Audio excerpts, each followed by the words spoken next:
Saudaraku semua, dimanapun saat ini sedang berada, selamat berjumpa kembali dengan Renungan Harian Kristen, Wong GKJW. Pada saat ini kita akan belajar bersama-sama tentang kebenaran firman Tuhan, dan akan kita hayati bersama-sama agar firman ini bisa menjadi jalan terang buat kehidupan kita, dan kita mampu menghadapi setiap pergumulan yang terjadi di dalam hidup ini. Baiklah, sebelum kita bersama belajar, terlebih dulu mari kita berdoa, minta tuntunan kepada Tuhan agar apa yang akan kita renungkan bersama tentu bisa kita renungkan dengan baik dan bisa kita lakukan dalam kehidupan kita hari lepas hari dengan baik pula. Mari kita bersama berdoa. Allah Bapa kami yang bersemayam di dalam tahta kerajaan surga, pada kesempatan yang indah ini ya Tuhan, kami bersama dengan sahabat-sahabat kami Wong GKJW bersama-sama sujud kembali kepadamu, bersama-sama menghadap kembali kepadamu, bersama-sama kami mengucapkan syukur dan terima kasih atas segala berkat dan pertolongan-Mu. Begitu juga Tuhan, sebelum kami bersama mendengarkan dan menghayati, menggumuli, belajar tentang firman-Mu, terlebih dulu keampuni segala dosa dan kesalahan kami, sucikan waktu dan tempat serta ruangan hati dan pikiran kami, agar kami mampu mendengarkan firman-Mu dengan baik, agar kami mampu menggumuli, belajar firman-Mu dengan baik, bahkan mampu melaksanakan firman itu dalam kehidupan kami hari lepas hari. Berkata-katalah kepada kami sekalian Tuhan, karena saat ini kami bersama-sama sudah siap untuk mendengarkan firman-Mu. Hanya di dalam nama Tuhan kami Yesus Kristus sebagai Tuhan dan Juru Selamat kami sudah berdoa saat ini. Haleluya. Amin. Saudaraku yang berbahagia dimanapun saat ini sedang berada, hari ini kita akan belajar bersama-sama tentang firman Tuhan yang terdapat di dalam perjanjian baru. Firman Tuhan yang terdapat di dalam perjanjian baru yaitu terdapat di dalam Matius 4 ayat 1 sampai dengan 11. Matius 4 ayat 1 sampai dengan 11 saya bacakan untuk kita semua, demikian bunyinya. Maka Yesus dibawa oleh Roh ke padang gurun untuk dicobai iblis.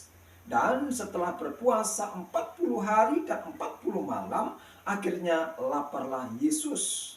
Lalu datanglah si pencoba itu dan berkata kepadanya, "Jika engkau anak Allah, perintahkanlah supaya batu-batu ini menjadi roti." Tetapi Yesus menjawab, "Ada tertulis, manusia hidup bukan dari roti saja, tetapi dari setiap firman yang keluar dari mulut Allah." Kemudian iblis membawanya ke kota suci dan menempatkan dia di bumbungan bait Allah. Lalu berkata kepadanya, "Jika engkau anak Allah, jatuhkanlah dirimu ke bawah, sebab ada tertulis mengenai engkau, ia akan memerintahkan malaikat-malaikatnya, dan mereka akan menatang engkau di atas tangannya, supaya kakimu jangan terantuk kepada batu." Yesus berkata kepadanya, "Ada pula tertulis, janganlah engkau mencobai Tuhan Allahmu." Dan iblis membawanya pula ke atas gunung yang sangat tinggi dan memperlihatkan kepadanya semua kerajaan dunia dengan kemegahannya. Dan berkata kepadanya, "Semua itu akan kuberikan kepadamu jika engkau sujud menyembah aku." Maka berkatalah Yesus kepadanya, "Enyahlah iblis, sebab ada tertulis, engkau harus menyembah Tuhan Allahmu dan hanya kepada Dia sajalah engkau berbakti." Lalu iblis meninggalkan dia, dan lihatlah malaikat-malaikat datang melayani Yesus. Berbahagialah bagi kita semua yang telah mendengarkan firman Tuhan, menghayati bahkan memberlakukan firman Tuhan ini dalam kehidupan kita hari lepas hari. Amin. Saudaraku semua yang dikasihi oleh Tuhan kita Yesus Kristus dimanapun saat ini sedang berada, bagaimana kabarnya hari ini? Kami yakin semuanya kita diberkati dan menerima, merasakan berkat Tuhan yang sungguh luar biasa melalui segala usaha dan pekerjaan yang telah kita laksanakan dalam kegiatan kita masing-masing.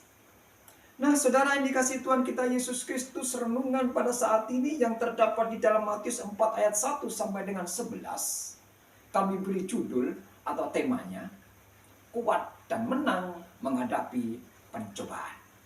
Kuat dan menang menghadapi pencobaan. Sekali lagi, tema yang kita hayati dan kita renungkan saat ini, kuat dan menang menghadapi pencobaan. Saudara yang dikasih oleh Tuhan kita Yesus Kristus, dimanapun saat ini sedang berada. Apakah ada di antara kita ini yang tidak pernah mengalami sebuah pergumulan? Apakah ada di antara kita ini atau siapapun yang ada di dunia ini tidak pernah mengalami sebuah pencobaan? Atau apakah ada di dunia ini satu orang pun yang tidak pernah gagal? Apakah juga ada di dunia ini satu orang pun yang tidak pernah jatuh dalam berbagai hal pencobaan? Menurut hemat saya, bahwa setiap orang yang tinggal di dunia ini tentu pernah mengalami kejatuhan dalam hidupnya. Setiap orang yang tinggal di dunia ini, kami yakin dan percaya mereka juga pernah menghadapi sebuah pergumulan di dalam hidupnya. Pernah menghadapi setiap pencobaan yang begitu berat di dalam hidupnya. Tapi saudara dikasih Tuhan kita Yesus Kristus, apapun pergumulan kita, apapun persoalan yang kita hadapi, jangan takut. Hari ini ada berita sukacita yang luar biasa, bahwa Tuhan akan melepaskan saudara dan saya lepas, kuat dalam menghadapi setiap tantangan dan pencobaan hidup. Saudaraku dimanapun saat ini Anda sedang berada, saudaraku semua yang saat ini sedang menanti berkat-berkat Tuhan, kabar yang luar biasa datang dari Yesus bahwa Dia sanggup mengangkat hidup saudara dan saya, bahwa Yesus sanggup memberi kemenangan buat kita bersama untuk lepas dari berbagai macam dan kuat menghadapi berbagai macam pencobaan. Bapak dan Ibu yang berbahagia, bacaan kita pada saat ini bercerita tentang bagaimana Yesus setelah dibaptis di sungai Yordan, setelah Dia diakui oleh Tuhan Allah Bapa yang di surga bahwa Dialah anak yang dikasihi dan kepadanya Dia berkenan. Setelah itu Dia berpuasa 40 hari lamanya. Dan Dia mengalami suatu pencobaan yang sungguh hebat. Iblis cerdik, saudara kasih Tuhan. Begitu setelah Yesus berpuasa, tentu sang iblis melihat bahwa Yesus dalam keadaan lemah. Yesus dalam keadaan lapar secara duniawi. Bagaimana orang berpuasa 40 hari, dia tidak makan dan tidak minum. Kita bisa bayangkan. Iblis tahu betul kelemahannya, sehingga dia mengatakan, kalau engkau anak Allah, jadikanlah batu-batu ini menjadi roti. Saudara kasih Tuhan, apa kata Yesus? Yesus mengatakan, hidup manusia bukan hanya dari roti saja, akan tetapi dari setiap firman yang keluar dari mulut Tuhan. Yesus mengatakan, ada tertulis bahwa setiap orang bukan hidup karena roti, akan tetapi setiap orang akan hidup karena firman yang keluar dari mulut Tuhan. Ada tertulis. Yesus mengatakan bukan pendapat saya, akan tetapi Yesus mengatakan ada tertulis. Kemudian setelah itu Yesus dicobai, dibawa ke atas bangunan bait suci yang tinggi. Dan di sana disuruh iblis mengatakan, kalau engkau anak Allah, jatuhkanlah dirimu. Karena ada tertulis bahwa malaikat akan menyambutmu dan kakimu tidak akan terkena tanah. Yesus juga menjawab, ada tertulis pula bahwa engkau jangan mencobai Tuhan Allahmu. Setelah itu Tuhan dibawanya ke atas gunung. Di atas gunung Yesus diperlihatkan kemekahan dunia. Diperlihatkan gemerlapan dunia yang luar biasa. Iblis mengatakan, sujud dan sembahlah aku, maka semuanya akan kuberikan kepadamu. Saudara yang dikasihi Tuhan kita Yesus Kristus, apa kata Yesus? Ketika Yesus disuruh menyembah iblis dan semuanya akan diserahkan kepadanya, apa kata Yesus? Yesus berkata, "Nyala engkau iblis, sebab ada tertulis engkau harus menyembah Tuhan Allahmu dan hanya kepada Dia sajalah engkau berbakti." Bapak Ibu yang dikasihi Tuhan kita Yesus Kristus, kunci kemenangan Yesus dalam menghadapi setiap pencobaan tidak lain dan tidak bukan ialah karena Yesus taat kepada Allah Bapa yang di surga. Yesus taat dan patuh kepada setiap perintah Allah Bapa yang di surga sehingga Dia mampu menghadapi setiap pergumulan hidupnya, sehingga Yesus mampu menghadapi setiap pencobaan yang dihadapi. Sekarang bagaimana dengan kita, saudara yang kasih Tuhan? Hidup kita di dunia ini bagaimana? Apakah kita hidup di padang belantara? Apakah hidup kita terasa sepi? Penuh dengan pencobaan, penuh dengan segudang pergumulan? Apa hidup kita saat ini sedang mengalami sebuah kelaparan yang luar biasa? Bagaimana kita menyikapi hal itu? Sekarang yang menjadi pertanyaan bukan karena pencobaan yang kita hadapi, bukan karena pergumulan yang kita hadapi, akan tetapi bagaimana kita mau dan tidak kita dipulihkan, kita diangkat oleh Tuhan, kita dimenangkan oleh Tuhan. Kalau kita mau diangkat oleh Tuhan, kalau kita mau dimenangkan oleh Tuhan dalam menghadapi setiap pergumulan, kuncinya hanyalah satu, yaitu taat kepadanya. Selama kita tidak taat kepada Allah, selama kita tidak taat kepada Yesus, kita akan terasa berat menghadapi setiap pergumulan yang ada. Siapapun orangnya tanpa pandang bulu, kalau tidak taat kepada Yesus, dia akan mengalami setiap pergumulan dengan begitu berat.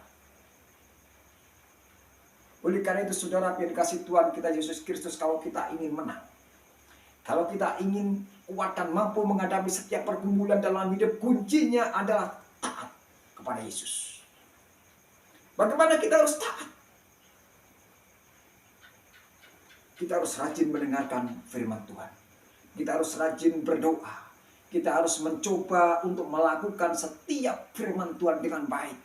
Sebagai pelayan, layanilah dengan baik. Sebagai petani, lakukanlah dengan baik. Sebagai apapun, lakukanlah dengan baik sesuai dengan perintah Tuhan. Karena hanya dengan taat kepada Tuhan, kita dimenangkan dari setiap pergumulan kita yang ada. Anggap saja saudara yang dikasihi Tuhan kita Yesus Kristus, bahwa hidup kita di dunia ini adalah hidup di padang, seperti yang dilakukan Yesus kala itu. Padang adalah dalam keadaan yang sepi, dalam keadaan yang gersang, penuh dengan tantangan. Kadang-kala kita diiming-imingi dengan kekuasaan sehingga kita menjual Yesus. Kadang-kala kita diiming-imingi makanan, diiming-imingi uang, diiming-imingi posisi dan jabatan dan apapun, sehingga kita rela melakukan apapun yang bertentangan dengan firman Tuhan. Saudaraku yang berbahagia, yang saat ini sedang menanti kemenangan, yang saat ini sedang menanti kekuatan untuk menghalau setiap pencobaan. Sekali lagi kuncinya hanya satu. Taatlah kepada Yesus. Taatlah kepada Allah. Lakukan setiap perintahnya. Lakukan firman-Nya. Bagaimana kita taat? Sekali lagi, bagaimana kita harus taat kepada Allah? Belajarlah berdoa dengan baik. Belajarlah menghargai sesama dengan baik. Belajarlah menghargai satu dengan yang lain.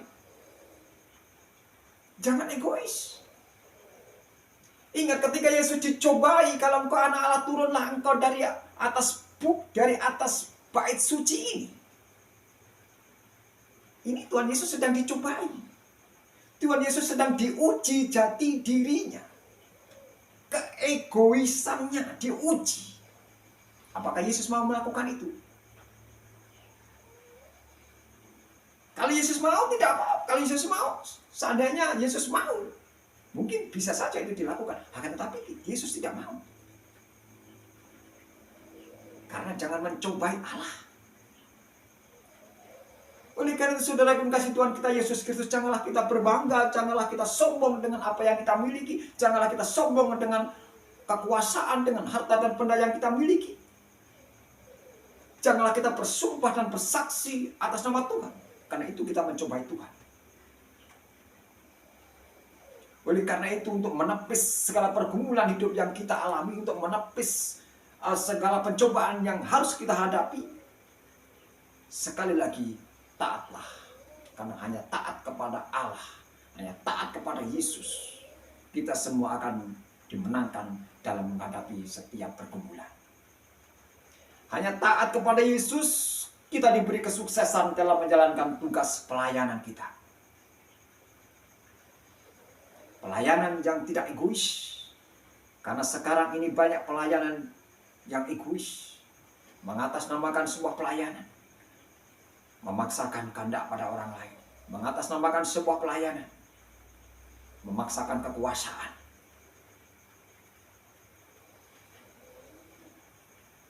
Saudaraku dimanapun saat ini sedang berada, mari sebagai orang yang percaya kepada Yesus, kita saling bergandengan tangan satu dengan yang lain, saling menghargai satu dengan yang lain, saling mengembalakan satu dengan yang lain, saling melayani. Kita saling mengengon. Jangan saling menyombongkan diri, karena sebagai manusia biasa tidak ada yang harus kita sombongkan. Semua yang ada di dalam diri kita adalah pemberian Allah. Oleh karena itu, pemberian Allah akan berfungsi dengan baik dan berguna menjadi berkat bagi orang lain. Kuncinya taat kepada Yesus. Saudara yang kasih Tuhan kita Yesus Kristus, kiranya sedikit renungan ini boleh senantiasa menginspirasi bagi kita untuk saling melayani satu dengan yang lain.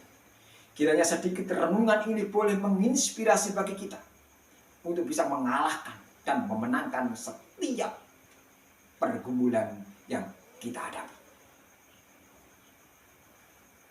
Tuhan Yesus memberkati kita bersama saat ini sampai Maranatha.